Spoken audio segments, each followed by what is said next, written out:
Afghanistan, summer 2003. The kind of heat that doesn't just touch your skin, it crawls inside, makes your blood thick, makes every breath feel like swallowing sand.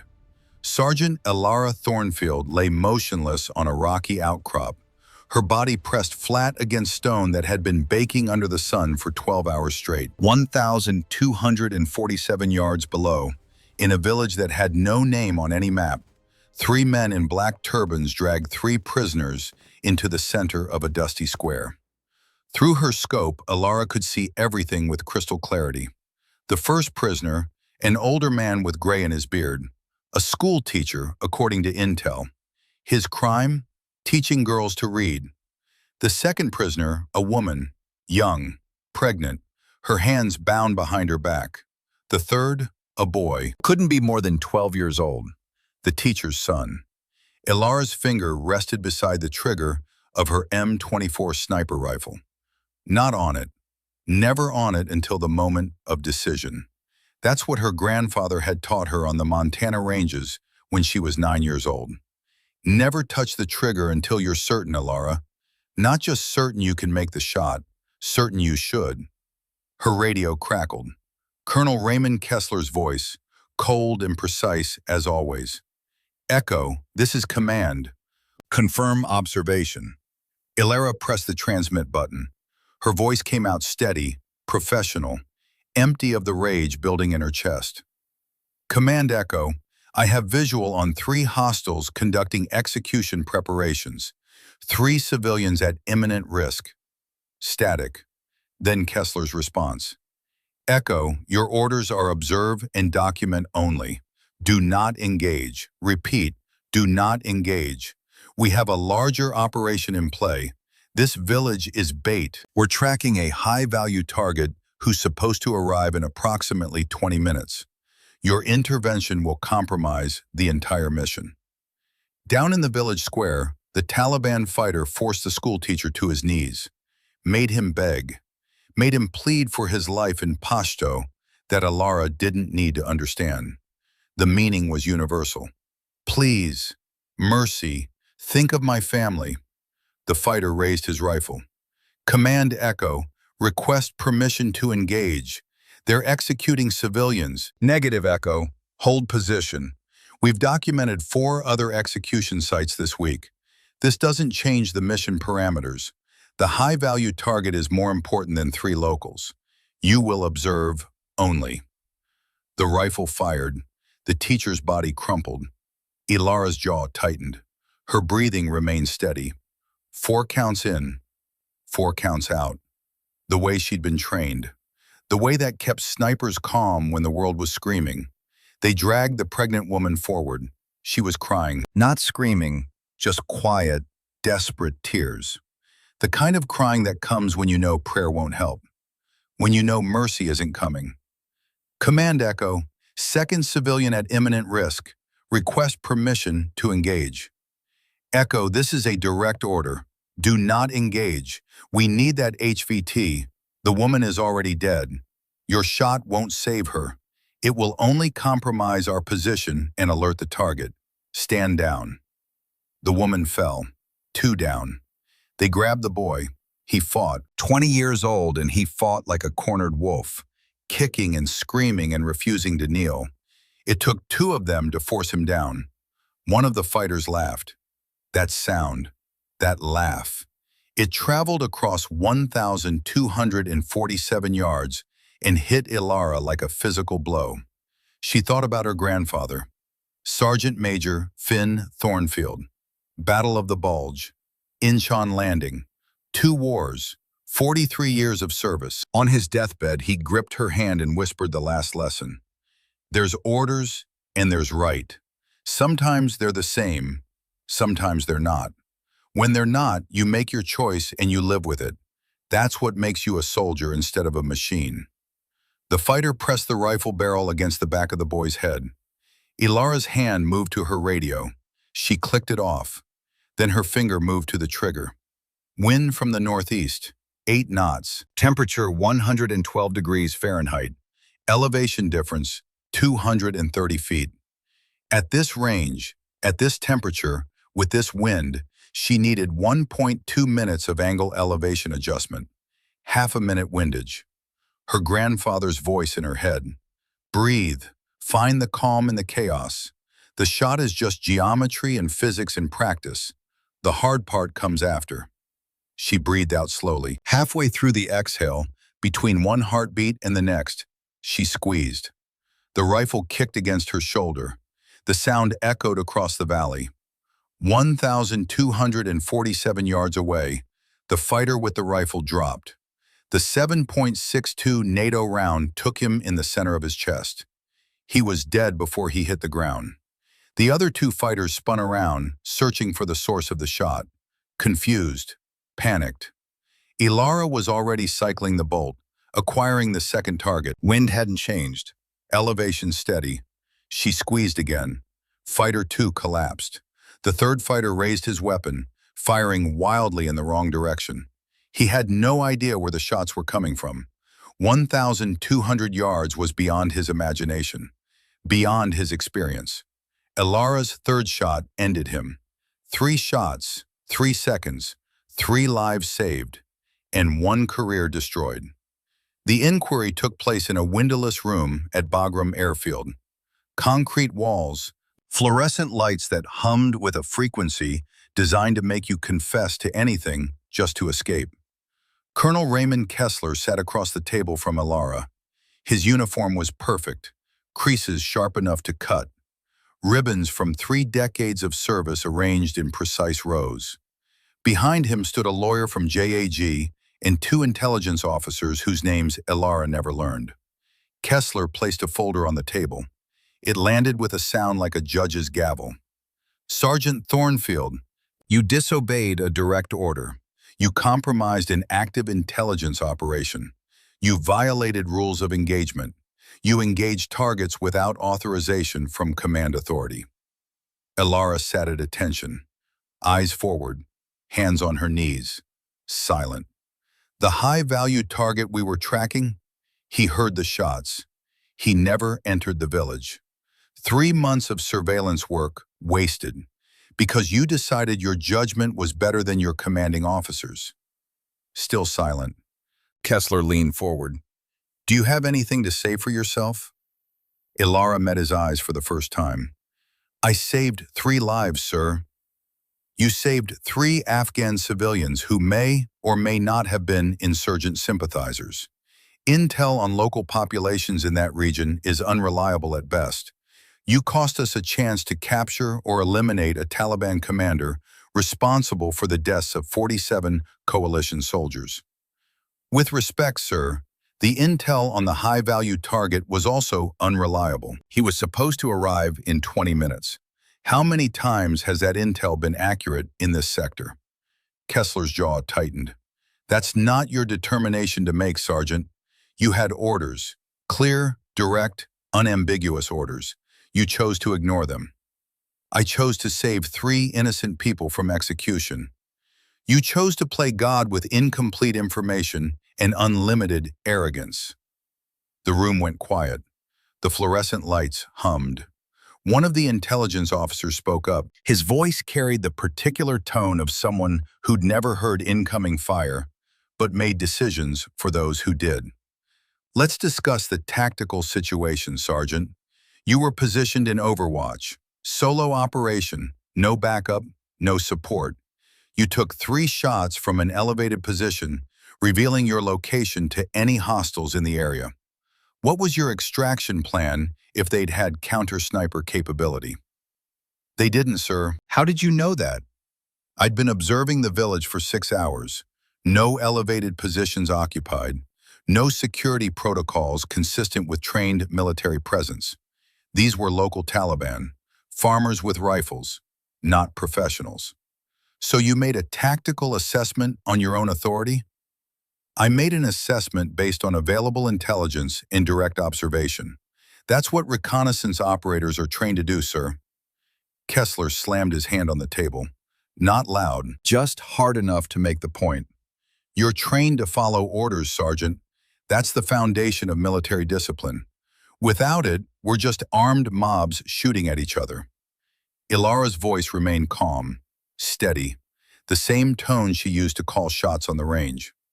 And when the orders are wrong, sir, when following them means watching innocent people die, then you follow them anyway, and you trust that your commanding officer has information you don't. You trust the chain of command.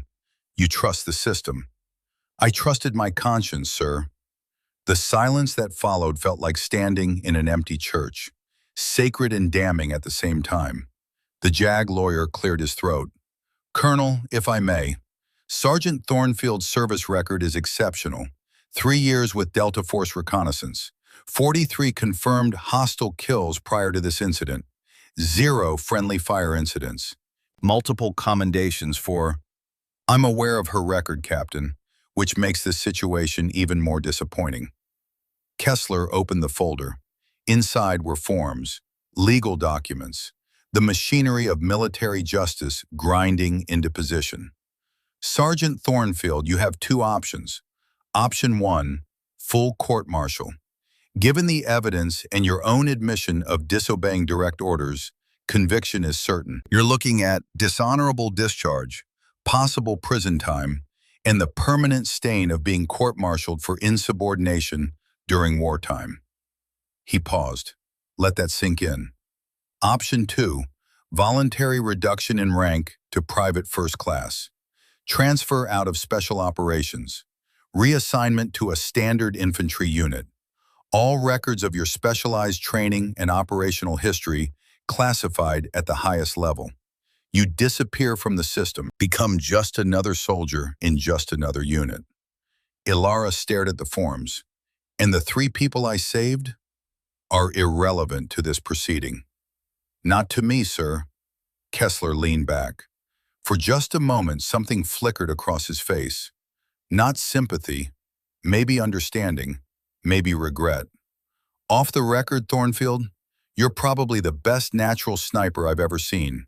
Your talent is extraordinary, but talent without discipline is just chaos in a uniform. The military can't function with soldiers who pick and choose which orders to follow based on personal moral codes.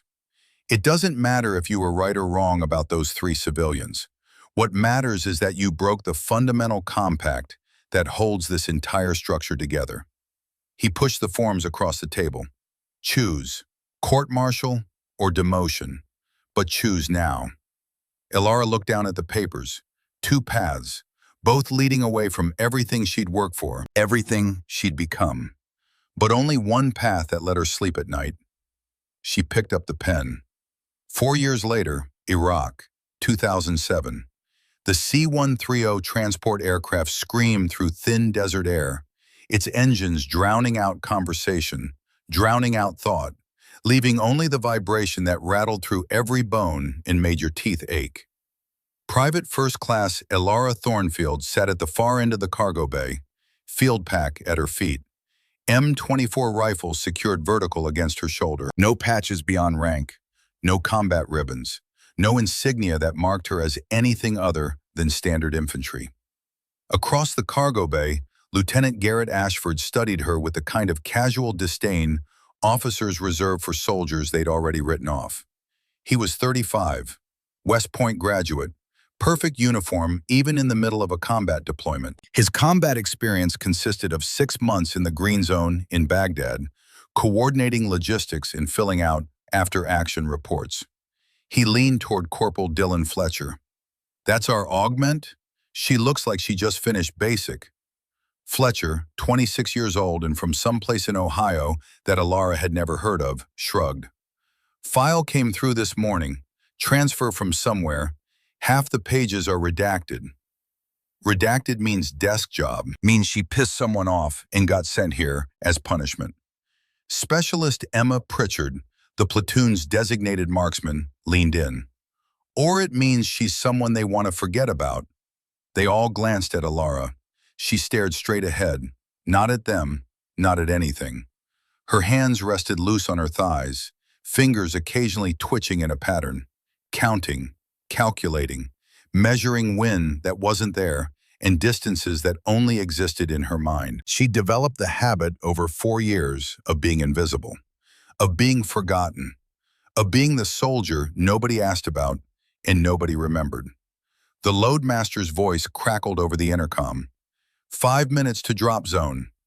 The platoon stood, checked gear, formed up with the practiced efficiency of soldiers who'd done this dozens of times.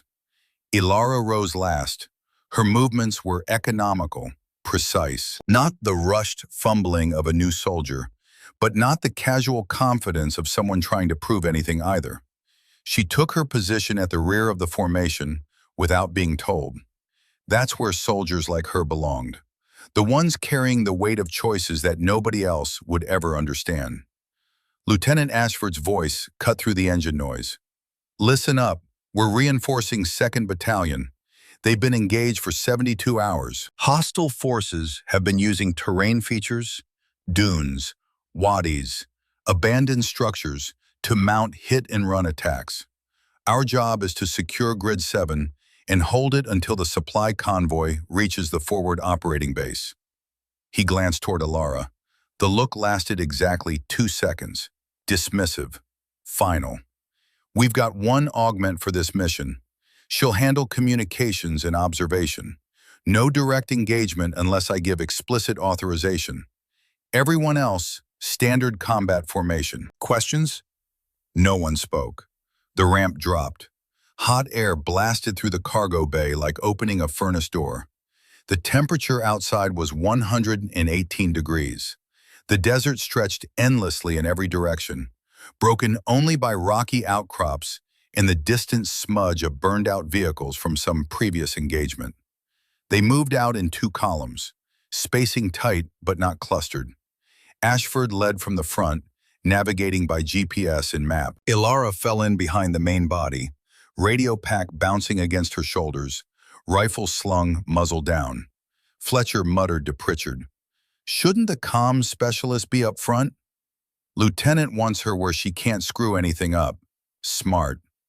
3 hours into the march, the heat became a physical presence. Something alive and malevolent, pressing down from above, radiating up from below, squeezing the air from lungs and the moisture from bodies. Sweat soaked through uniforms. Water consumption climbed. The terrain offered no shade, no relief, no mercy. Elara drank less than anyone else. She moved without apparent effort, her gait unchanged despite the temperature climbing past 120 degrees. Her eyes never stopped moving, scanning, reading the desert like a language she'd learned young and never forgotten.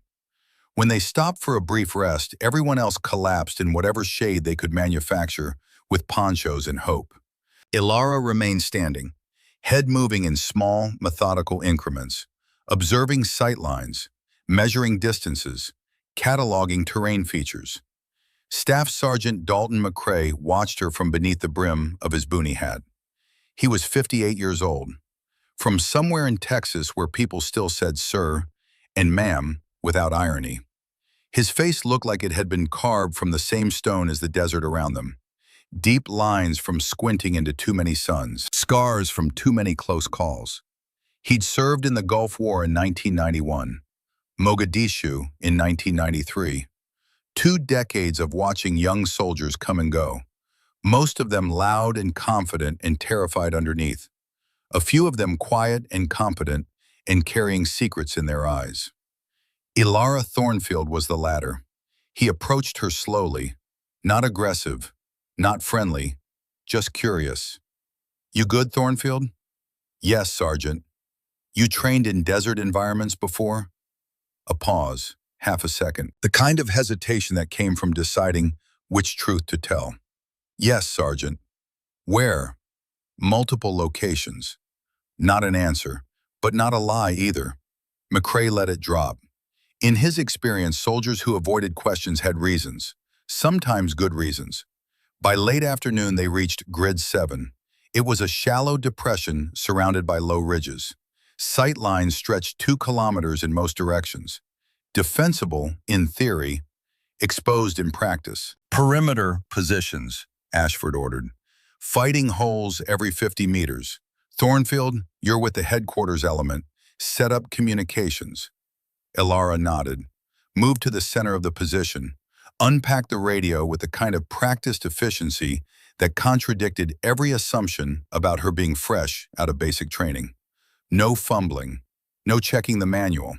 She assembled the antenna, aligned the dish, established encrypted communications with battalion headquarters. Time elapsed, 6 minutes. McCrae watched her work. His weathered face showed nothing, but his mind was making calculations. Desk job his ass. This woman had done this hundreds of times, in places a lot worse than Iraq. As the sun began its descent, painting the desert in shades of orange and copper and blood red, the platoon settled into defensive positions.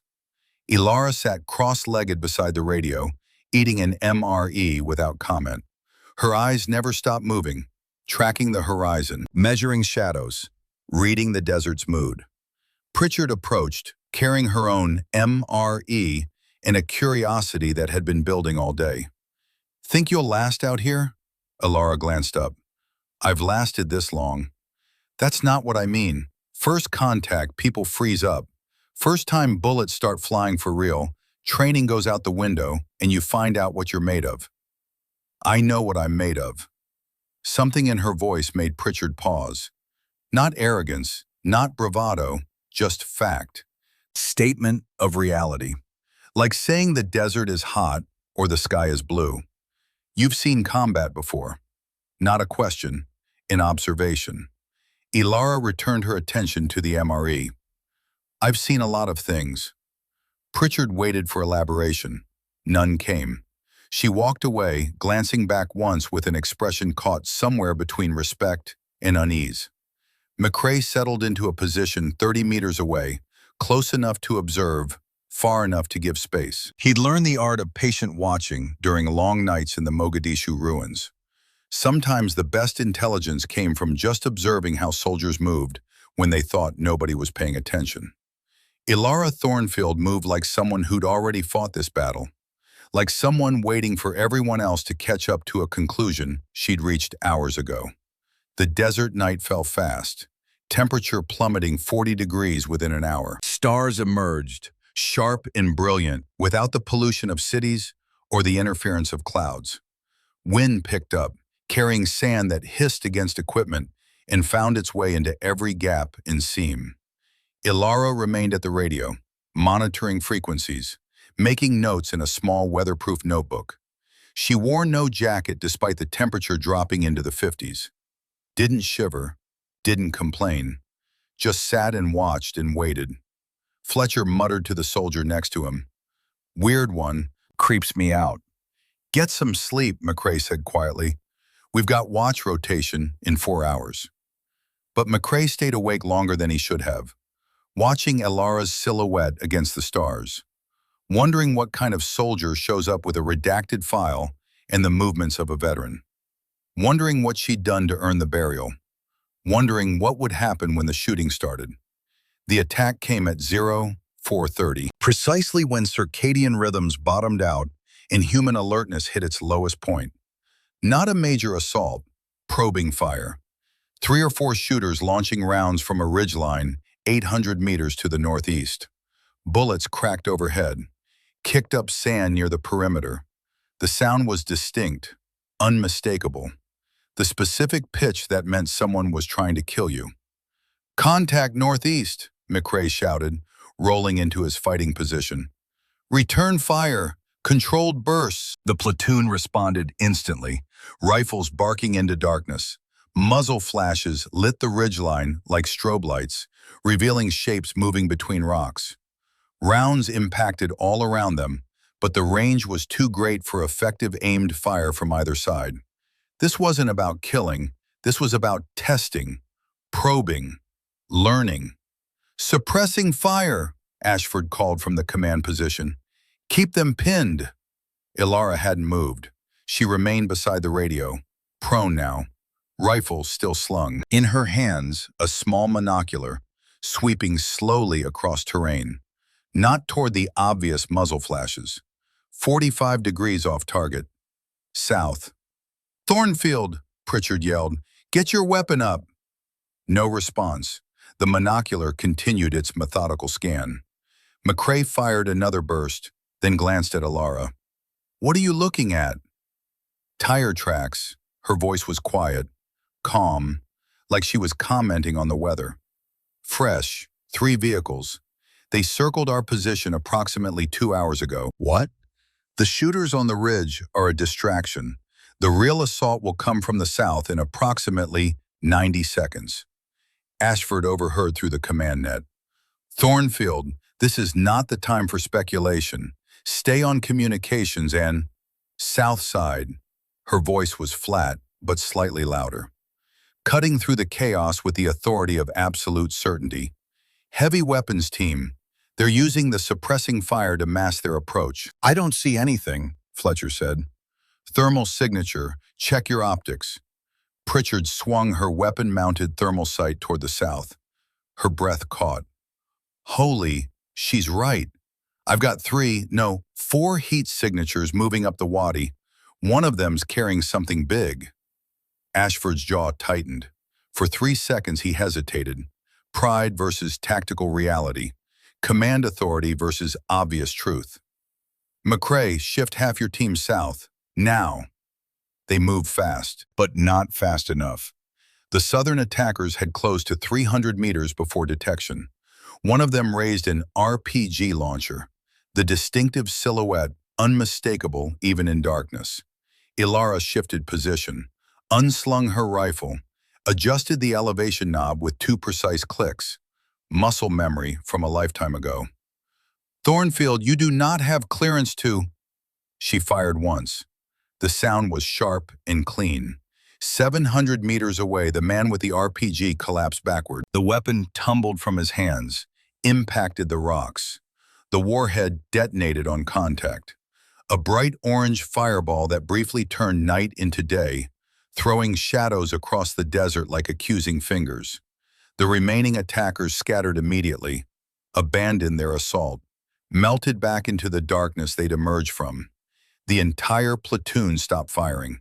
Silence fell across the desert, broken only by wind and the crackle of burning fuel from the detonated RPG. Ashford's voice was tight, controlled, barely.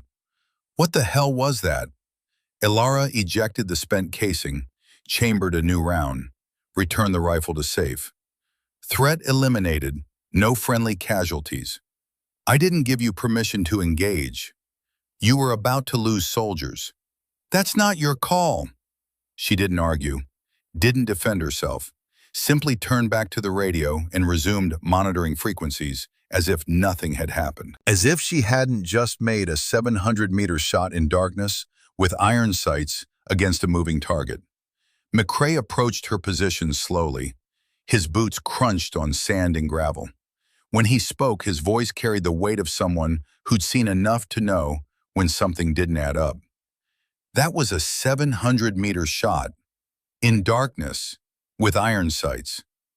683 meters, she corrected quietly, eyes still on the radio display. "Wind from northeast at 8 knots. Temperature 51 degrees. Elevation compensation required 1 MOA adjustment." "Who are you?" She looked at him then, really looked, and McCrae saw something in her eyes he couldn't name.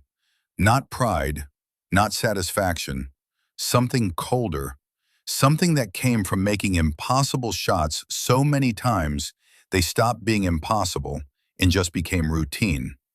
"Someone who doesn't miss, Sergeant." But before the fire from the RPG detonation burned itself out completely, Elara saw something else through her scope. A figure, 800 meters out on the eastern ridgeline, not moving with the retreating insurgents, standing still, watching. She adjusted her scope. The figure raised something to his eye. Binoculars. No, a rifle scope. Watching her, studying her. For 3 seconds, sniper and sniper locked eyes across 800 meters of desert night. Then the figure lowered his weapon, raised one hand, not a wave, a salute, and disappeared into the darkness. McCrae appeared beside her. "What are you looking at?" "Someone who knows what he's doing." She lowered her rifle. "Someone professional." "Insurgents?" "No." She checked her rifle, ejected the magazine, reloaded with practiced efficiency. Someone trained, Soviet style, maybe Spetsnaz. How can you tell? The way he moved, the discipline, the salute. She looked at McCrae. He wanted me to see him, wanted me to know he's out there. Why? Because he's hunting, and now he knows there's someone worth hunting. McCrae felt cold despite the desert heat still radiating from the rocks. You think he'll come back? I know he will. Elara's voice was quiet, certain. Men like that don't stop until they find what they're looking for. In the darkness, somewhere east, a viper moved through the sand, patient, waiting. The desert had introduced two predators. Only one would leave alive. Morning light revealed more than Ashford wanted to see. The tire tracks Elara had mentioned were clear now. Deep ruts in sand where vehicles had circled the position during darkness. Reconnaissance, mapping their defensive layout, preparing for something bigger. The ridgeline where the initial fire had originated showed evidence of prepared positions. Not hasty ambush. This was deliberate, professional. They knew we were here before we arrived, McCrae said, studying the tracks. Ashford nodded grimly. His West Point education hadn't prepared him for this. The theory was clean. The reality was sand in your mouth, and the knowledge that someone out there was 3 steps ahead. Elara approached. She'd been walking the perimeter since first light, making her own assessment. We need to relocate. Every head turned. Excuse me? Ashford's voice carried warning. This position is compromised. They've mapped our defensive layout. Next assault will be multi-directional with prepared fire support. Current casualty projection is 63% within the first 30 minutes of engagement. I didn't ask for your assessment. You should have. The air went electric. Several soldiers shifted uncomfortably. You didn't speak to an officer that way. Not in the field, not ever. Ashford stepped closer, voice low, dangerous. You want to end your career right here, Private Thornfield? Because that's exactly where you're headed. We're holding this position. Battalion needs Grid 7 secured for the supply convoy. That's the mission. You don't get to rewrite it because you fired one lucky shot. Elara held his gaze, unblinking. Then she nodded once. Understood, sir. She turned and walked back to the radio. McCrae watched her go. Watched the set of her shoulders, the way she moved. Not defeated, not chastened, just waiting, like a coiled spring storing energy for the moment when everything would release. She's got guts, Pritchard whispered. I'll give her that. Fletcher muttered back. She's got a death wish, talking to an officer like that. But McCrae said nothing. He was remembering Mogadishu, remembering the soldiers who'd argued with command about the tactical situation. Some of them had been wrong and learned humility. A few of them had been right and died proving it. He looked at Elara's back, at the way she sat beside the radio, already scanning the horizon again, already preparing for what she knew was coming. The desert wind picked up, carrying sand, carrying heat, carrying the promise of violence that hadn't arrived yet, but would. Soon. Always soon. The temperature climbed as morning wore into afternoon. 115 degrees. 120. The rocks became too hot to touch with bare skin. Heat shimmer made the horizon liquid and unstable, turned solid ground into wavering mirage. The wind shifted at 1300 hours. Elara noticed first. She stood abruptly, turning her face into the breeze, eyes narrowing. Something in the air had changed, not just direction, quality. Sergeant McCrae. He crossed to her position, moving with the deliberate economy of a man who'd learned not to waste energy in the desert. What? Winds changed direction, coming from the east now. She tilted her head slightly. Do you smell that?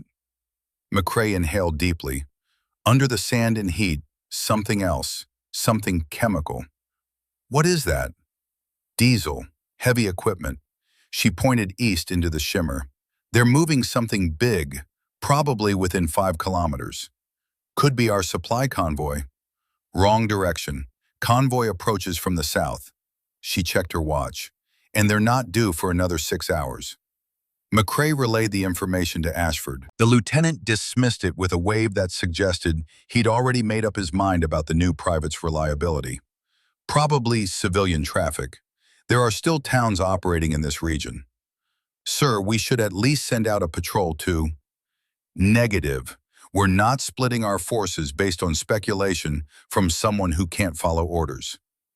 Elara turned away without comment, but McCrae saw her jaw tighten fractionally, the only visible sign of frustration in otherwise perfect discipline.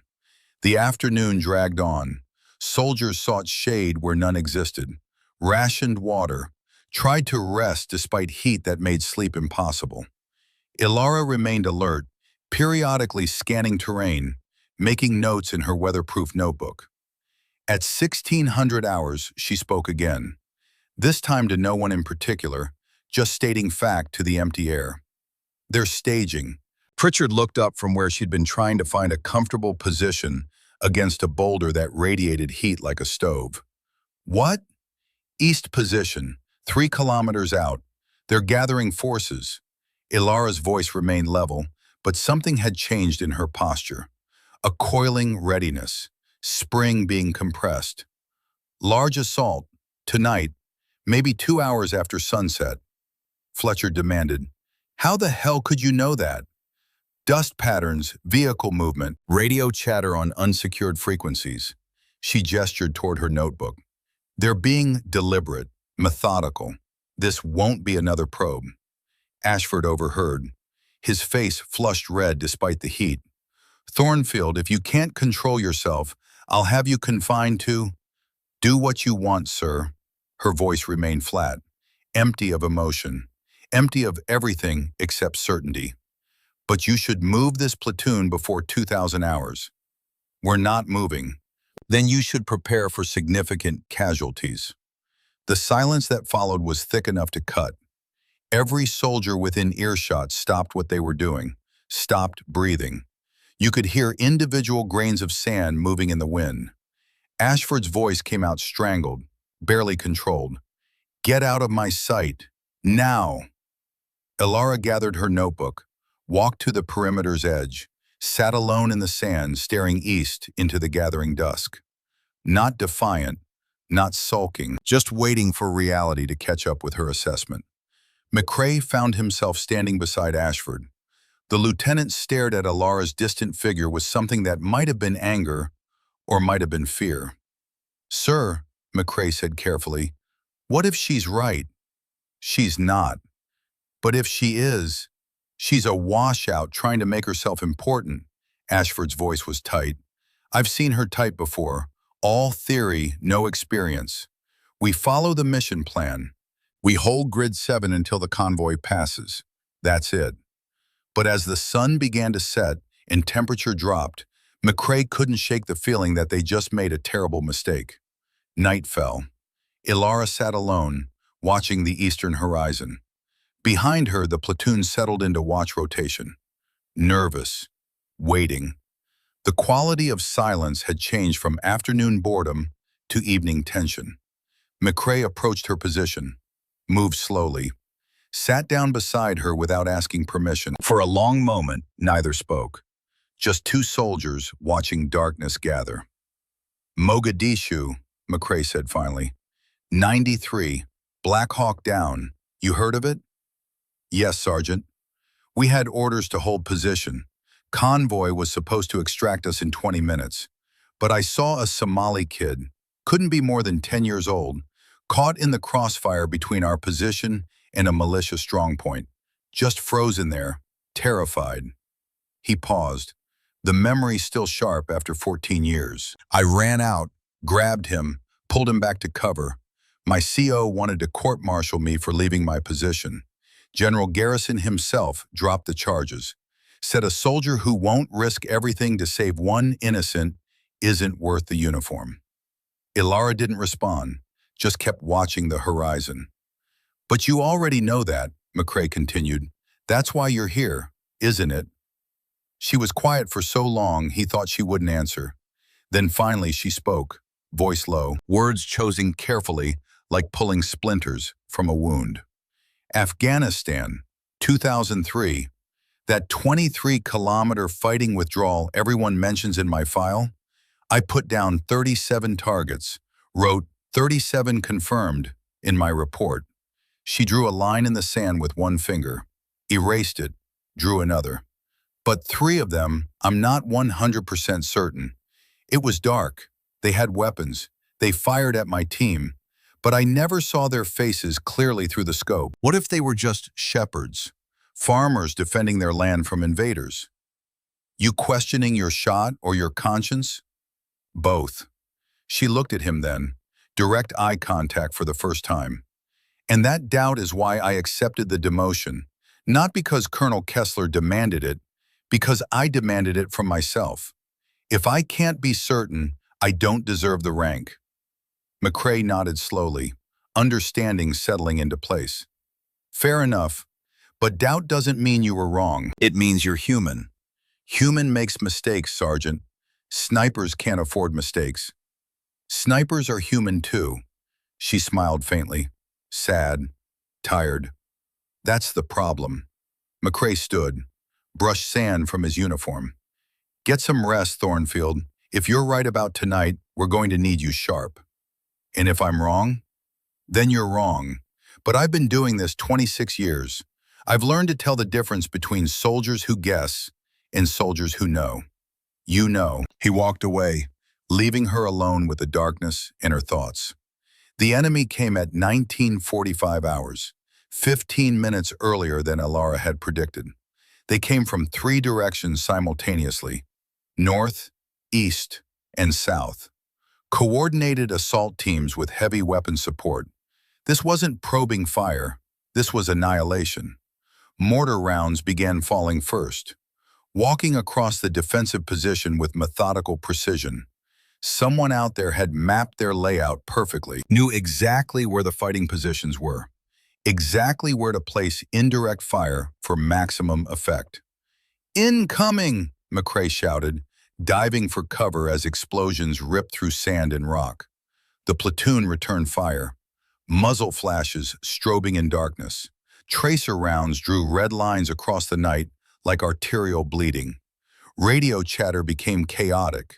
Status reports overlapping casualty calls, overlapping ammunition counts, overlapping panic. All positions, hold your ground. Ashford's voice on the command net, strained but controlled. Focus fire on the eastern approach. But the eastern approach was a diversion. The real assault came from the north, exactly where Elara had suggested repositioning earlier. A technical, a pickup truck with a heavy machine gun mounted in the bed, crested the ridge at high speed. The weapon was already firing before the vehicle fully appeared. 50 caliber rounds devastating, punching through sandbags, shredding equipment, forcing defenders to hunker deep in fighting positions. We need to take out that technical, Pritchard screamed over the noise. Battalion, this is Viper 2-1, requesting immediate artillery on grid. Negative, Viper 2-1.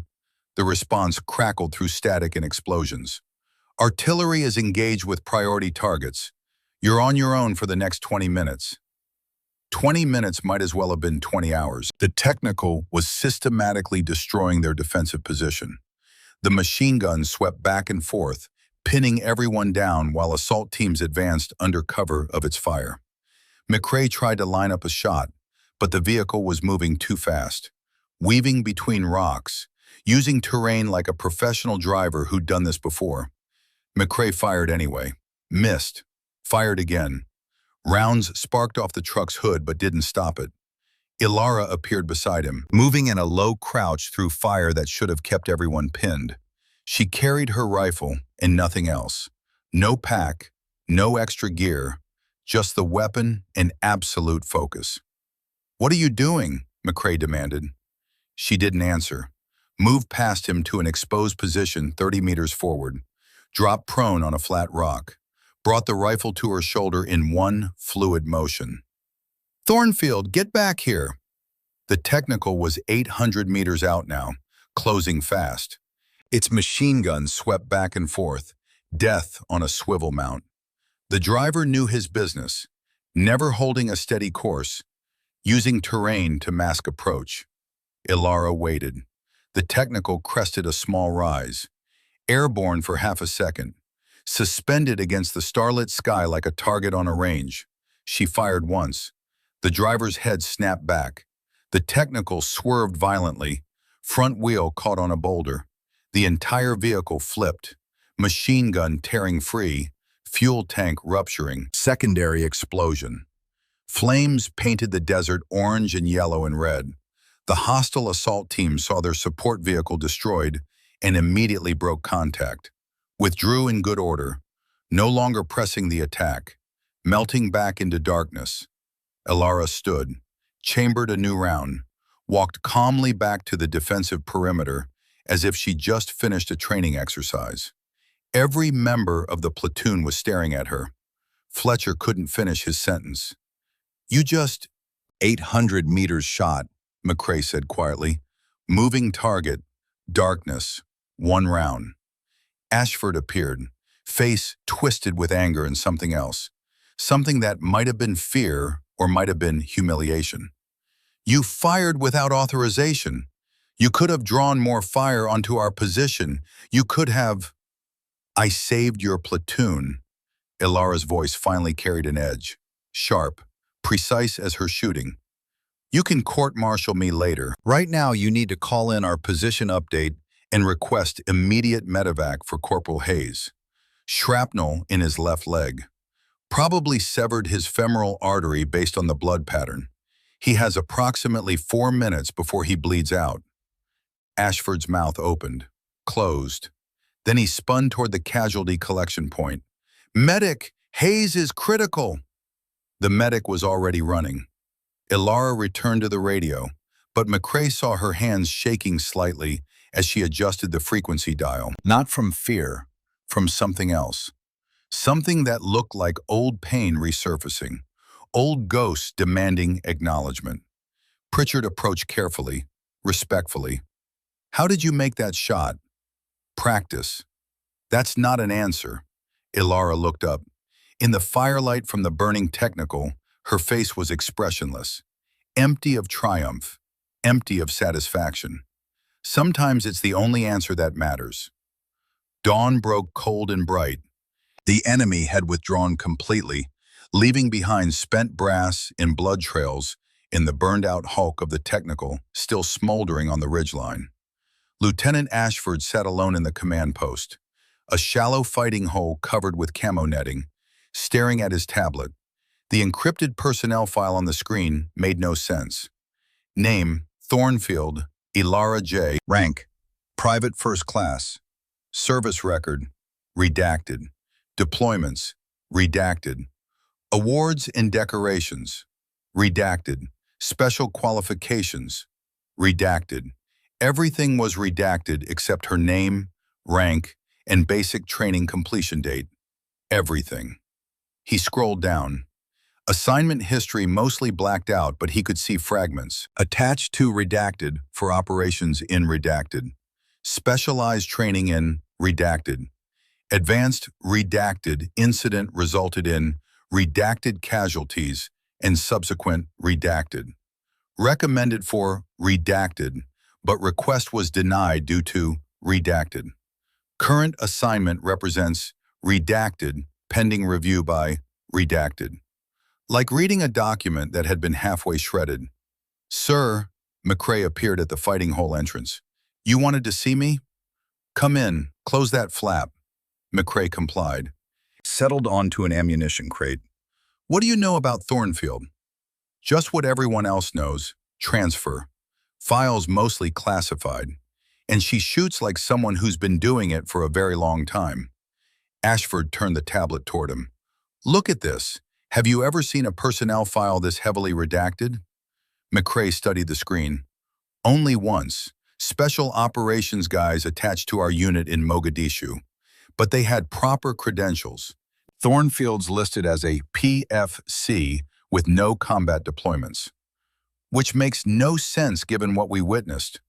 Ashford rubbed his eyes. They were bloodshot from smoke and lack of sleep, and the growing realization that he'd catastrophically misjudged the situation. I put in a request to battalion for her full file, got kicked back immediately with a note saying, "I don't have sufficient clearance." You're a platoon leader. What clearance could be higher than that? Exactly. Ashford's jaw tightened.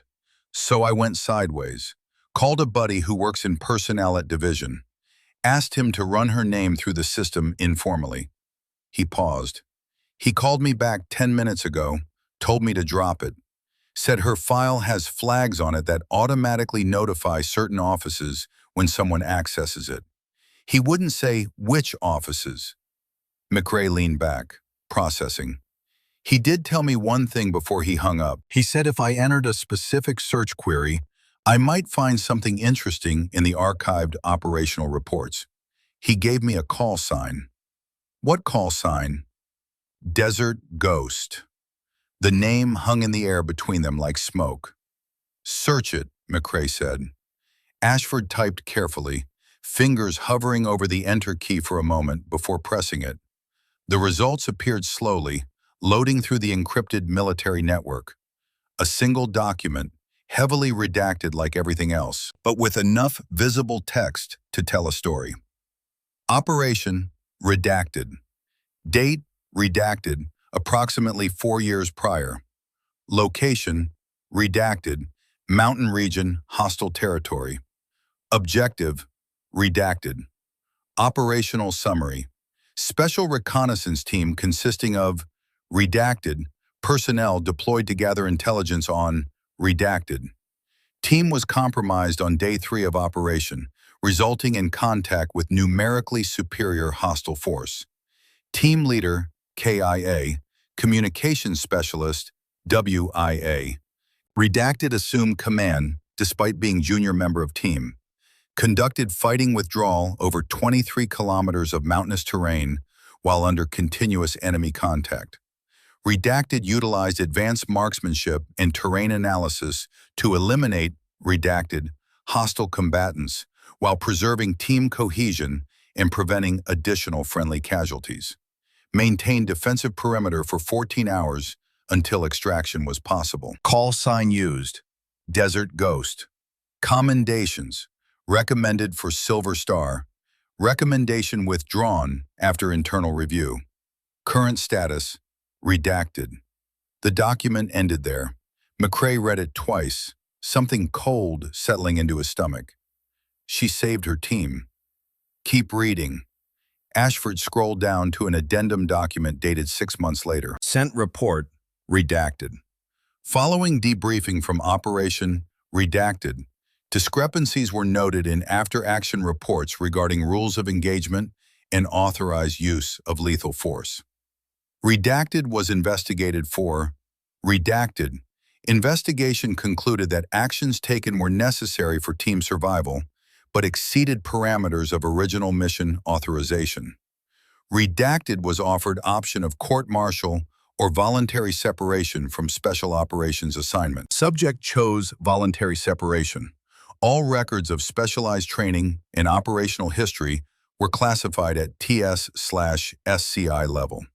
Subject was reassigned to standard infantry unit with rank reduction to private first class. Note: subject's current assignment should avoid any duties requiring independent decision-making under combat conditions. Recommend close supervision. McRae sat back, the pieces falling into place with terrible clarity. They punished her for saving her team. They punished her for exceeding her authority, Ashford corrected, though his voice lacked conviction. There's probably more to it than what's written here. And now she's with us, acting as a PFC, following orders she knows are wrong. Ashford looked toward the command post entrance where Elara sat alone in the morning light, monitoring the radio. That shot she made last night, that wasn't luck. That was muscle memory from someone who's done it hundreds of times. Desert Ghost, McRae murmured. Hell of a call sign for someone who's supposed to stay quiet and invisible. They sat in silence for a moment, listening to the desert. Wind, equipment noise, the low murmur of soldiers on watch. "What are you going to do?" McCrae finally asked. "I don't know." Ashford closed the tablet. "Right now, she's still under my command, still bound by my orders. But if things go bad again, if we face another assault like last night, I need to decide whether I'm going to keep treating her like a trainee or trust that she knows what she's doing." She saved Corporal Hayes. Medics said if she hadn't spotted the bleeding when she did, Hayes would have died. "I know. She tried to warn us about this position being compromised. She was right." "I know. So what's stopping you from listening to her?" Ashford's voice came out harsh, defensive. "Because the moment I start taking tactical advice from a PFC, I've lost control of this platoon. Chain of command exists for a reason. So does common sense. Get out, Sergeant, that's an order." McCrae stood, ducked through the entrance, found Elara exactly where he'd expected, sitting cross-legged in the sand, rifle across her lap, staring into the distance. He sat down beside her without asking permission. "Sergeant," she acknowledged without looking at him, "I read your file, or what's left of it." She didn't respond. "Desert Ghost, that's you." "That was someone else." Her voice was flat, empty, a long time ago. 4 years isn't that long. It is when you're trying to forget." McCrae studied her profile in the morning light, the lines around her eyes. Too many lines for 30 years old, the kind that came from staring through scopes at hard decisions. "What happened up there, in the mountains?" "We got compromised. People died. I did what I had to do, and they punished you for it. They punished me for disobeying orders. There's a difference." She finally turned to look at him. "I was told to establish overwatch and observe, not to engage. But when they started executing hostages in front of us, I made a choice. You save lives. I took lives without authorization. In the military, that's called exceeding your mandate." She turned back to the desert. "They were right to discipline me. I knew the rules. I broke them anyway. Would you do it differently if you could go back?" She was quiet for a long moment. Wind moved sand around them in patterns that would erase by evening. "No." "Then you made the right choice." "The right choice still has consequences, Sergeant. That's something they teach you in special operations, but forget to mention in basic training.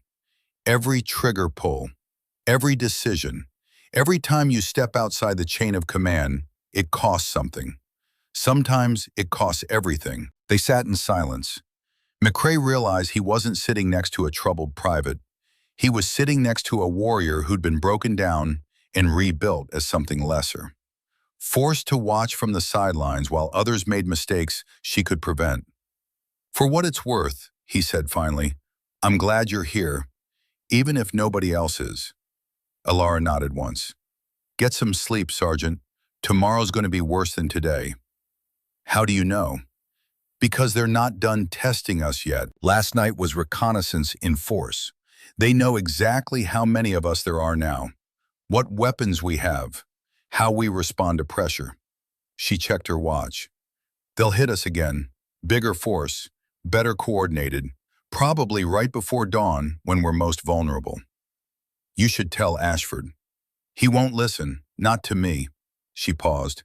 "But there's something else, someone else." "What do you mean?" "That figure I saw on the ridgeline during the first contact, the one who saluted me." She looked at McCrae. "He's still out there, professional sniper, Soviet trained based on his movement patterns, and he's not with the insurgents. He's hunting." "Hunting what?" "Me." The word hung in the desert air like a death sentence. McCrae felt cold despite the rising sun. "How do you know?" "Because that's what I'd do. I'd wait, learn my opponent's capabilities, then challenge them when the moment was right."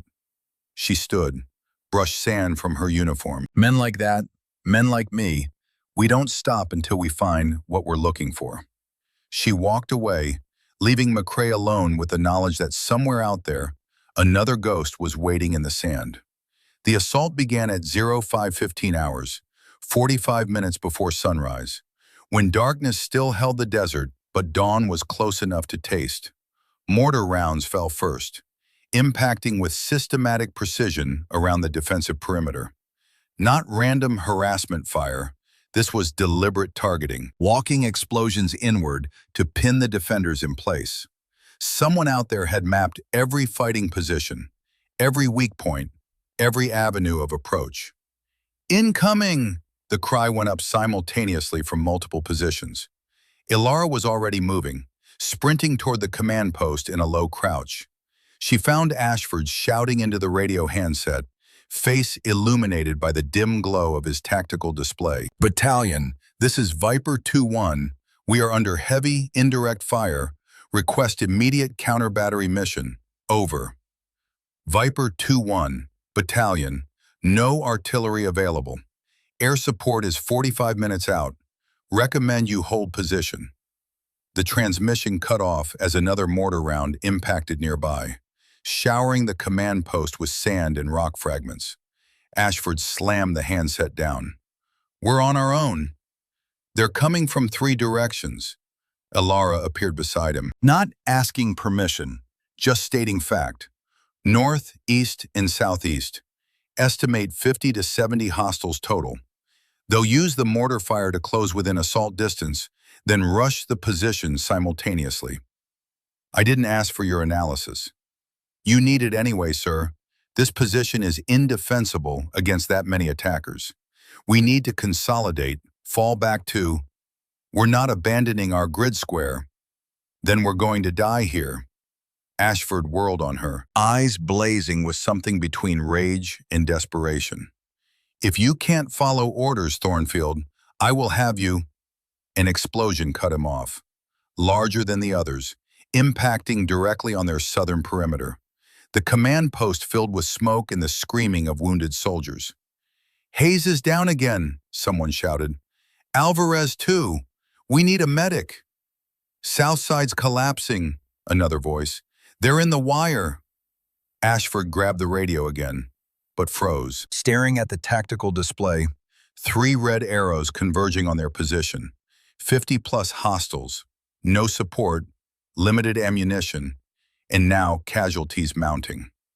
Elara watched him struggle with the decision, watched him realize that pride and regulations meant nothing when facing annihilation. "What do you recommend?" His voice came out tight, strangled. "Give me tactical control of the defensive fire. You handle casualty evacuation and coordinate with battalion for extraction. We can't win this fight, but we can make them pay for every meter they advance." "You're a PFC. I can't just... You can court-martial me later. Right now you need someone who knows how to fight outnumbered." She met his eyes, direct, unflinching. "You know what I am, Lieutenant. You've read the reports. Let me do my job." Another explosion, more screaming, the smell of burning equipment and blood. "Do it," Ashford said. "Just keep them alive." Elara snatched up the tactical radio, switched to the platoon net. Her voice came out cold and clear, cutting through the chaos like a blade through silk. "All positions, this is Thornfield. I have tactical control of defensive fire. Acknowledge." Silence. Then one by one the squad leaders responded. "North position, acknowledged. East position, acknowledged. South position, what's left of it, acknowledged." "Good. Listen carefully because I will say this once. North position, shift your fire 30 degrees right. The mortar crew is using the ridgeline for cover. I need you to suppress them, not the assault team. Aim for the high ground." "Copy. East position, you're going to see movement in about 20 seconds. Do not engage. They're scouts trying to draw fire and identify our positions. Let them pass. When the main assault comes, you'll know. They'll be firing RPGs and heavy machine guns. Those are your targets." "Let them pass? Are you?" "Do not engage, that's an order. When the main assault comes, you'll know." "Copy. South position, pull back 15 meters to the secondary fighting positions. Your current location is pre-registered for their mortars. Move now." "We can't just move or die, your choice." Hesitation, then, moving. Elara dropped the radio, picked up her rifle, climbed onto the highest point of the command post, a stack of supply crates covered with sandbags, exposed but offering a clear view of the entire battlefield. McRae appeared below her. "What are you doing?" "My job. You'll get killed up there." "Maybe, but I'll take enough of them with me to give you a chance." She chambered around. "Now move. I need clear sight lines." He moved. The mortar fire stopped abruptly, a signal. The assault teams would be moving now. Closing the distance under cover of lingering smoke and dust, Elara controlled her breathing, letting her heart rate slow despite the adrenaline. She scanned the terrain systematically, looking for movement, for patterns, for the telltale signs of advancing infantry. There, northeast, 400 meters, 3 figures moving in tactical formation toward the perimeter. She fired. 1 down, adjusted, fired. 2 down. The 3rd figure dove for cover. "Contact northeast," she called over the radio. 400 meters, multiple targets advancing on north position.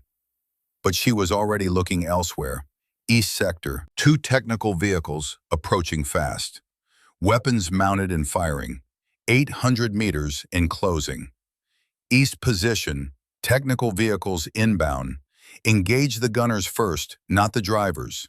She lined up her shot, led the target slightly, controlled her breathing, fired. The gunner on the lead technical collapsed. The weapon went silent. Second vehicle, different gunner. Harder shot because they'd seen what happened to the first crew. Fired. Miss. The round sparked off the vehicle's frame. Adjusted. Breathe.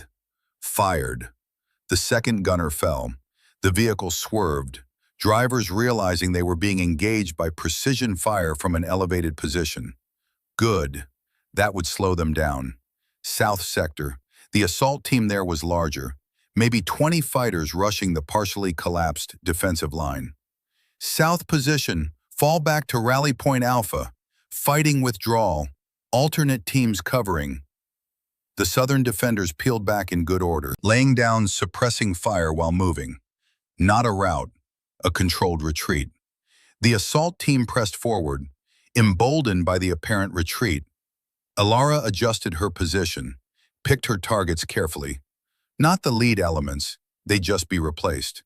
The leaders, the ones in back directing the assault. 3 shots, 3 figures fell. The assault momentum faltered. North position, shift fire to south sector. Crossfire pattern, do it now. The northern defenders repositioned, catching the southern assault team in a devastating crossfire. Bodies fell. The attack broke, survivors scattering back into cover. "Cease fire," Elara ordered. "Conserve ammunition. Watch for secondary assault." She reloaded, scanning the battlefield again. 7 minutes of engagement. They'd stopped the initial assault, but this was far from over. The enemy was regrouping, reassessing, preparing for another attempt. Her radio crackled. "Thornfield, this is Ashford. We have 4 wounded, 2 critical. I've called for emergency medevac, but it's 20 minutes out." "Copy. Hold the casualties at Rally Point Alpha. That's the safest location right now." She paused. "What's your ammunition status?" She checked her pouches. 60 rounds remaining. I've been selective." Silence on the radio. Then, "How many did you drop?" 13 confirmed. Longer silence. Then Ashford's voice, quieter. "Jesus Christ. It's not over, sir. They'll regroup and hit us again. Probably within 10 minutes. We need to establish fallback positions." A new sound cut through the dawn air. Helicopter rotors. "Viper 2-1, this is Reaper 6-5. We're inbound with your medevac and reinforcements. Pop smoke for identification." Reinforcements. They'd survived long enough for help to arrive. "All positions." Ashford's voice came over the radio. Lighter now, infused with relief. "Mark LZ with purple smoke. Prepare for friendly helicopter landing." Elara climbed down from her elevated position as purple smoke billowed across the defensive perimeter. The helicopter swept in fast and low, door gunners scanning for threats. It touched down for exactly 90 seconds, long enough to load the wounded, drop off 6 fresh soldiers and 4 crates of ammunition, then lift off again in a storm of rotor wash and sand. The enemy assault never came. Faced with reinforcements and the presence of helicopter support, they withdrew, melting back into the desert from which they'd emerged. By the time the sun fully rose, casting golden light across the battered defensive position, the battle was over. But everyone knew who'd won it. The debriefing took place in a hastily erected tent at the battalion command post, 5 kilometers from Grid 7. Lieutenant Ashford stood before a map board, pointer in hand, explaining the engagement to Major Patricia Brennan, battalion commander. The enemy assault began with concentrated indirect fire at 0515, Ashford said. They coordinated attacks from 3 directions simultaneously, attempting to overwhelm our defensive position. Casualties? Brennan asked. She was 48 years old, Massachusetts accent, 2 combat deployments and a reputation for not tolerating bullshit. 4 wounded, 2 critical but stable. No KIA. Considering the size of the enemy force, our losses were minimal. How minimal? Intelligence estimates put the attacking force at 70-plus hostiles. Brennan studied the map, frowning. And you held them off with a single platoon? Yes, ma'am. Walk me through your defensive tactics. Ashford hesitated. This was the moment he could take credit, file a report that made him look like a tactical genius, advance his career. Or he could tell the truth. He glanced toward the back of the tent where Elara sat alone, rifle propped beside her, expression unreadable. I didn't win that fight, Major, Ashford said quietly. She did. Brennan followed his gaze. Who is she? PFC Thornfield, our augment. She took tactical control of the defensive fire during the engagement. A private, first-class assumed command? I gave her permission. She has unique qualifications. Such as? Ashford took a breath. She's Desert Ghost. The tent went absolutely silent. Brennan's expression shifted from confusion to recognition, to something that might have been respect or fear. You're telling me that Desert Ghost, the operator who disappeared 4 years ago, has been serving in your platoon as a PFC? Yes, ma'am. I accessed her classified file after observing her performance in previous contacts. Her record is extraordinary. Her record is classified for good reason, Lieutenant. Brennan moved to the tent entrance, dismissed the aide standing there, then sealed the flap. What I'm about to tell you does not leave this tent. Understood? Yes, ma'am. 4 years ago, during Operation Coldstone, a reconnaissance team was compromised in hostile territory. The team leader was killed. A junior operator, call sign Desert Ghost, assumed command and conducted a fighting withdrawal that became legendary in special operations circles. Brennan paused. Let that sink in. She eliminated 37 enemy combatants over a 14-hour period while keeping her team alive. 37. Most of them precision shots at ranges exceeding 600 meters. Ashford felt his mouth go dry. When they debriefed her, Special Operations Command wanted to know how she did it. Know what she told them? She said it was easy. You just had to not miss. Brennan shook her head. They ran her through every evaluation, every psychological screening. She wasn't unstable, wasn't traumatized. She was just better at killing than anyone they'd ever trained. And that terrified them. The inquiry wasn't about disobeying orders, Ashford realized. The inquiry was about what to do with a soldier who exceeded every parameter of normal human performance. They couldn't promote her. She was too junior, too unpredictable. Couldn't keep her in special operations. She'd proven she'd act independently when she disagreed with orders. Couldn't discharge her. Waste of talent. So they buried her, stripped her rank, reassigned her to standard infantry, and hoped she'd fade into obscurity. Why not just let her go? Because soldiers like her don't exist outside the military. She'd be dangerous as a civilian. At least here we can monitor her, control her, Keep her pointed in the right direction. Brennan looked toward the tent flap, toward where Elara waited. She's been serving as a regular PFC for 4 years, following orders, staying quiet until today. She saved my platoon. She saved your platoon by doing exactly what got her demoted in the first place, taking command without authorization and engaging targets using her own judgment. Brennan rubbed her temple. I'm going to have to report this. Once word gets out that Desert Ghost is operational again, certain people are going to want her back. Others are going to want her buried deeper. It's going to be a political nightmare. With respect, ma'am, I don't care about the politics. That soldier fought brilliantly under conditions that should have resulted in mass casualties. She deserves recognition. What she deserves and what she'll get are two very different things, Lieutenant. Brennan moved to the tent entrance. Send her in. I want to speak with her directly. Ashford stepped outside, found Elara exactly where he'd left her, sitting in the sand, cleaning her rifle with methodical precision. Major wants to see you. She nodded, stood, followed him into the tent without comment. Brennan studied her for a long moment. Desert Ghost. I've heard stories about you. I'm sure you have, ma'am. Are they true? Probably not. Stories tend to get exaggerated. Lieutenant Ashford tells me you eliminated 13 hostiles during this morning's engagement. 14.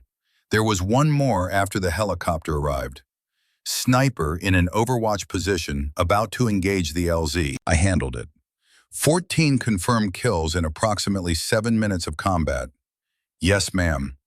Did you miss any shots? Elara was quiet for a moment. 2.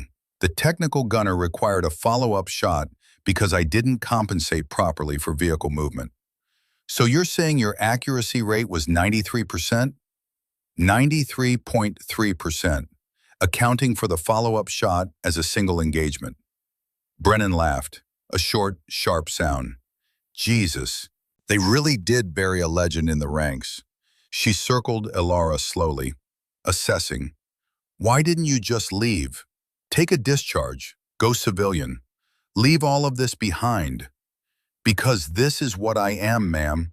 Take away the uniform, I'm just someone good at killing people. At least here I can kill the right people. That's a hell of a way to look at your career. It's an honest way. Brennan stopped circling. I'm going to ask you a question, and I want a truthful answer. Can you follow orders? Can you operate under command authority without going rogue when you disagree with tactical decisions? No, ma'am. The blunt honesty seemed to catch Brennan off guard. You're admitting you can't follow orders? I'm admitting that when I see people about to die because of bad decisions, I'll intervene every time, without hesitation. I can't turn that off. I've tried. Elara met the Major's eyes directly. So if you're asking whether I'll be a good, obedient soldier who does what she's told and doesn't question authority, the answer is no. But if you're asking whether I'll keep people alive and complete the mission, the answer is yes. Always. That's exactly what I was afraid of. Brennan turned away, hands clasped behind her back. You're a liability, Thornfield, an exceptionally talented liability, but a liability nonetheless. The moment I put you back in a combat role, you become my responsibility. And I can't afford to have a soldier who picks and chooses which orders to follow. I understand, ma'am. Do you? Because I don't think you do. You're too damn good at what you do. That's your curse. If you were average, we could just discharge you and be done with it. But you're not average. You're a strategic asset that we can't use because using you means accepting that sometimes you'll do things your own way. Brennan turned back. I'm sending you back to your unit as a PFC with a note in your file that you performed adequately during the engagement. Nothing more. Thank you, ma'am. Don't thank me. I'm not doing you any favors. I'm burying you again because that's the only way to keep everyone safe, including you. Elara nodded once, turned to leave. Thornfield. She paused at the tent entrance. For what it's worth, that thing you did this morning, taking command, Organizing the defense, keeping all those soldiers alive, that was extraordinary. You should know that, even if no one else will ever acknowledge it. I don't need acknowledgement, ma'am. I just need people to go home alive. She left the tent. Outside, McCrae and Pritchard were waiting. What did she say? Pritchard asked. She said I performed adequately. Adequately? McCrae's voice rose. You saved the entire platoon. That's not how the report will read, and that's fine. I don't need credit. I need all of you to survive. She picked up her rifle. Come on, we're moving to a new position. The war doesn't stop for debriefings. She walked away, and they fell in behind her. The legend who'd been buried and resurrected, who'd fought brilliantly and asked for nothing in return. Desert Ghost was awake again, and the desert would never forget her name. But the mission came 48 hours later. Elara was cleaning her rifle when McCrae approached. His face was grim. We've got a problem. Reaper 6-1 called in. They've got a platoon pinned down in grid 12. Snipers got them locked in position. Can't move. Can't evacuate wounded. They've lost 2 men trying to get to cover. How far out? 15 kilometers northeast. He paused. The snipers leaving calling cards. What kind? McCrae handed her a photo transmitted from the pinned unit. A spent .408 Chi-Tac casing. Scratched into the brass were Cyrillic letters. Elara read them aloud. Prizrak. Her Russian wasn't fluent, but she knew enough. Ghost. There's more. McCrae pulled up another image. He left this on the body of the last man he killed. A note, handwritten in English. Desert Ghost. Grid 12. Tomorrow dawn. Just you and me.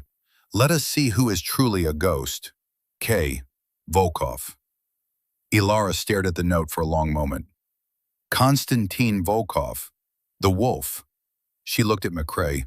Former Spetsnaz. Soviet-Afghan War. Chechen Wars.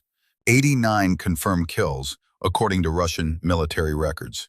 The actual number is probably double that. How do you know? Because his name comes up in every advanced sniper course. He's a legend. And he's been training insurgents in Iraq for the past 6 months. I saw him 2 nights ago on the Eastern Ridge during our first contact.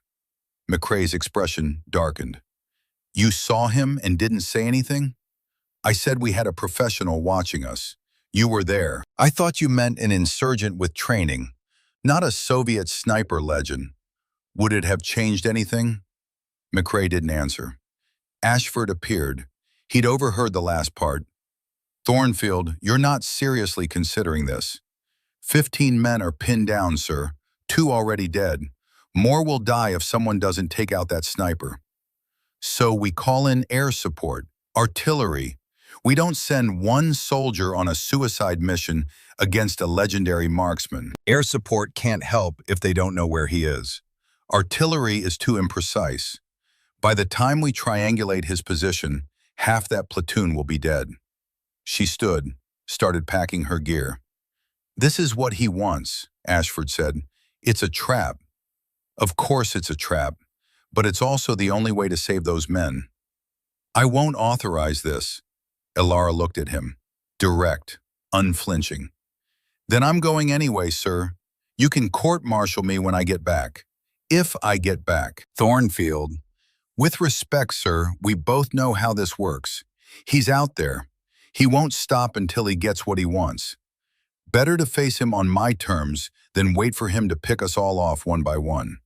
She slung her rifle over her shoulder. Besides, I'm tired of running from ghosts. Time to put one to rest.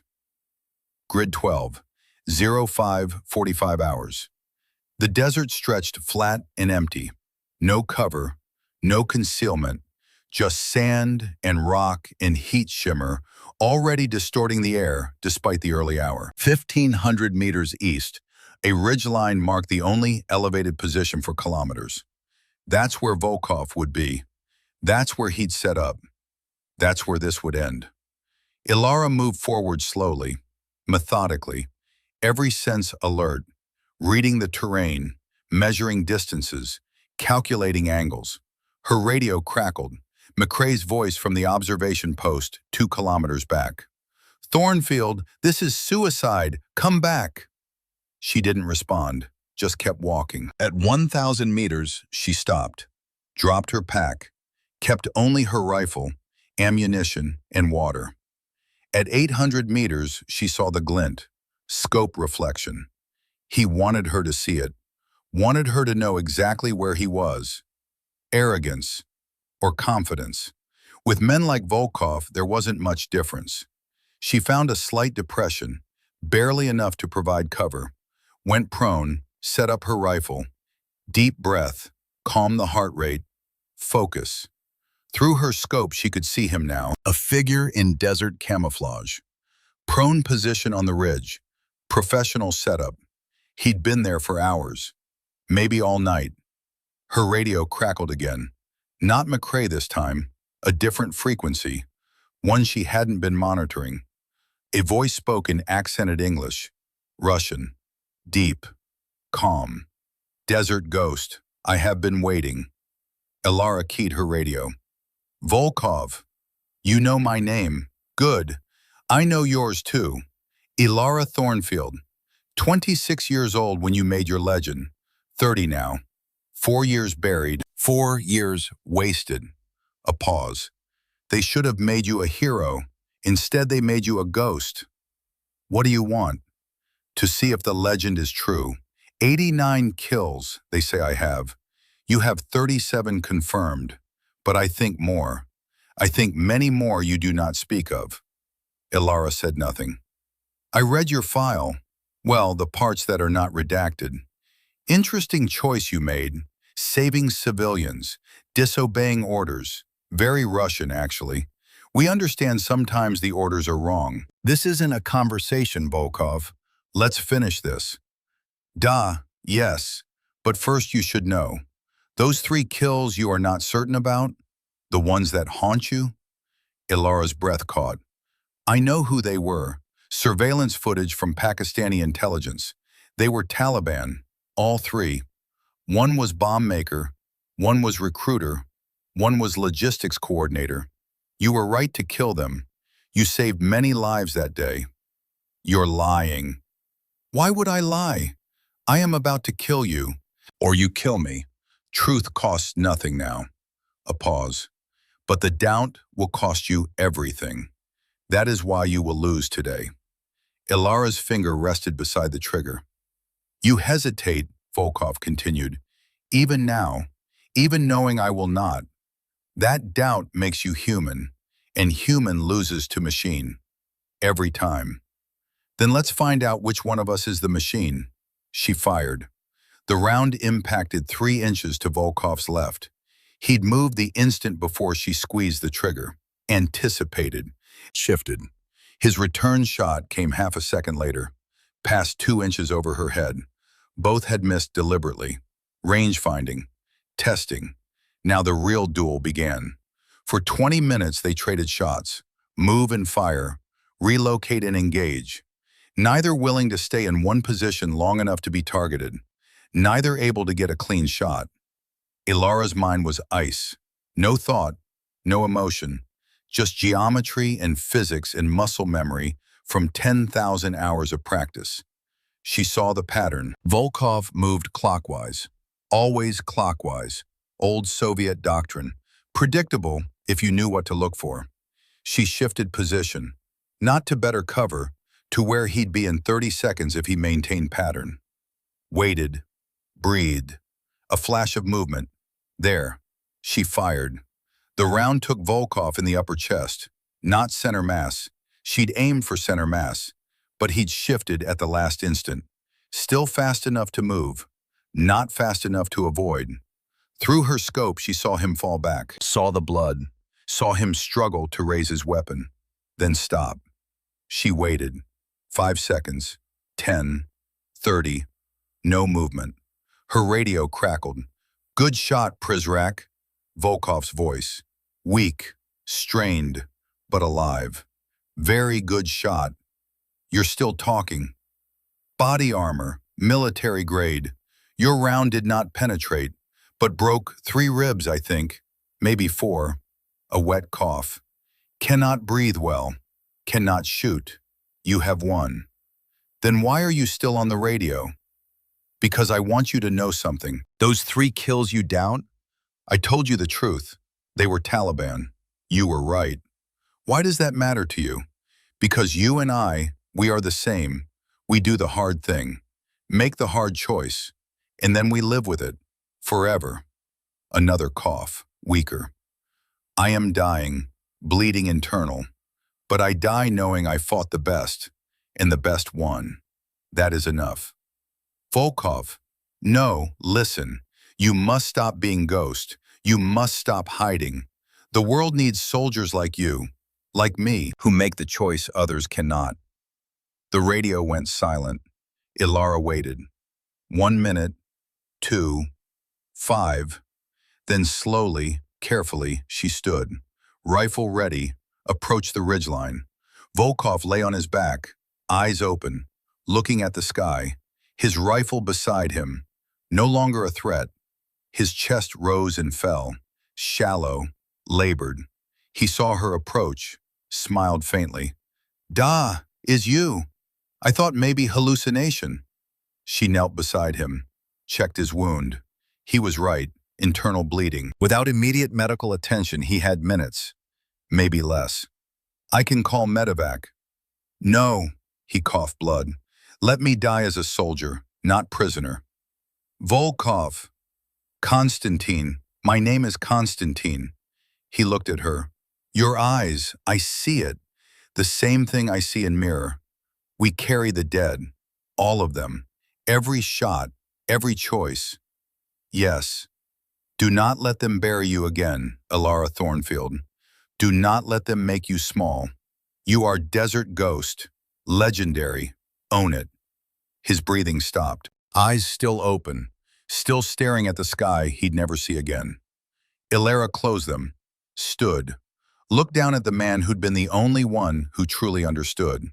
Her radio crackled, McCrae's voice. "Thornfield, confirm status." She keyed the transmit button. "Threat eliminated. Volkov is down. Platoon is clear to move." "Copy. Are you hit?" "Negative. I'm mobile." A pause. "Good shooting, Ghost." She looked at Volkov's body one last time, then turned and walked back toward friendly lines. The desert wind erased her footprints as she went. Another ghost, another choice, another life she'd carry forever. But this time, she wasn't running. This time, she was walking forward.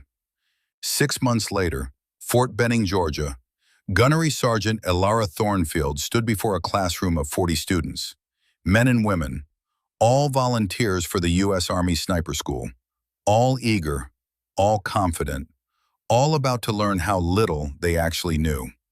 On her desk sat 3 photographs. Her grandfather Finn in his World War II uniform. The man who'd taught her to shoot, taught her to choose. Dalton McCrae, recovered and retired at his veterans organization in Texas. The man who'd taught her to trust herself. And Lieutenant Garrett Ashford. She picked up his photo, young, confident, West Point perfect.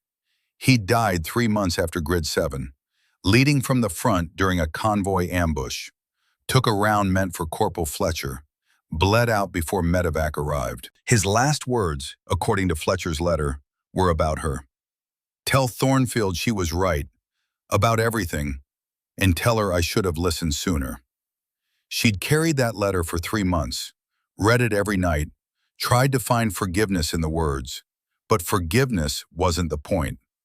The point was that leadership meant making choices, sometimes wrong choices, and living with the consequences. Ashford had learned that lesson, had changed, had become the officer his platoon deserved, and it had gotten him killed. Not because he was wrong, but because war doesn't care about redemption arcs, doesn't care about second chances. War just takes, and takes, and takes, until there's nothing left but ghosts and memories and photographs on a desk. She set Ashford's photo back down, straightened it, made sure it was aligned perfectly with the others. "I'll make sure they learn from you, sir," she said quietly. "I'll make sure your death meant something." The classroom door opened. Students began filing in. Elara wiped her eyes, composed herself, became the instructor again. A student raised her hand. "Sergeant Thornfield, how do you never miss?"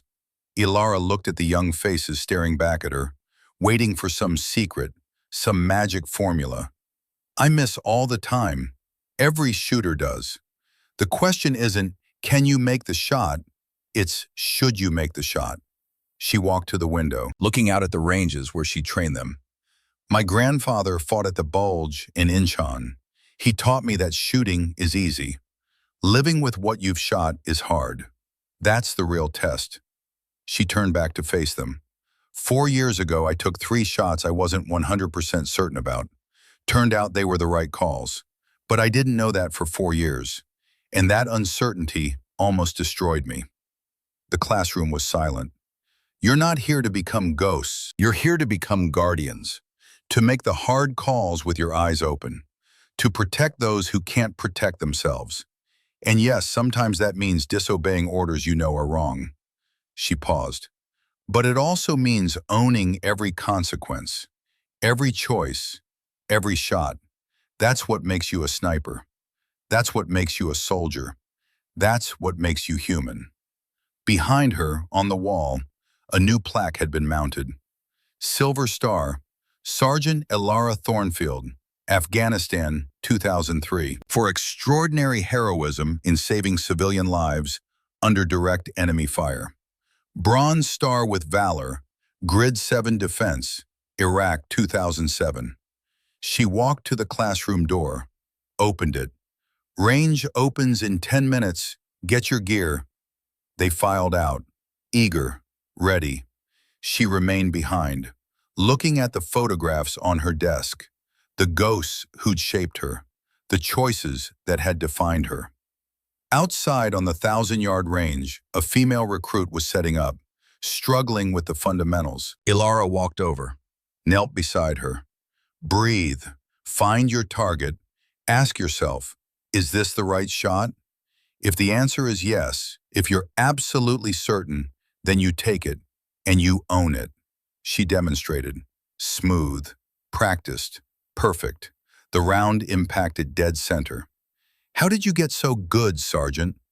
Elara stood, looked out across the range, across the desert of memory, across 4 years of being buried and resurrected. "By learning when not to shoot." She walked back toward the school building, the sun warm on her face, the weight of her rifle comfortable on her shoulder.